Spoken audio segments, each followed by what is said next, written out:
और कांग्रेस सदर राहुल गांधी ने एक ट्वीट किया है। उन्होंने ट्वीट किया है कि कई जमहूरी मुमलिकतें आमिर हुक्मरानों के हाथों में चली गई। राहुल ने ये लिखा है, उन्होंने कहा कि आइए जवाहरलाल नेहरू को उनकी बरसी पर याद करें।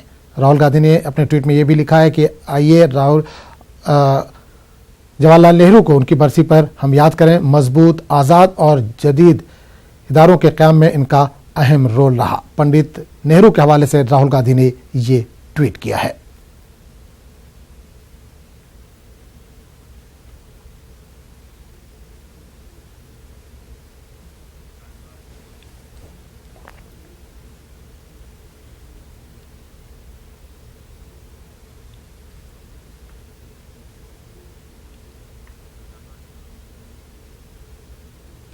मध्य प्रदेश के भिंड में बस बेकाबू होकर पलट गई। इस हादसे में तकरीबन 12 लोग जख्मी हुए हैं। इसके बाद मुश्तइल अफराद ने बस में आग लगा दी।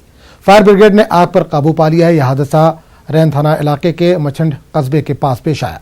बताया जा रहा है कि बस माधवगढ़ से मुसाफिरों को लेकर भिंड आ रही थी। पुलिस फोर्स जाए हादसे पर मौजूद है।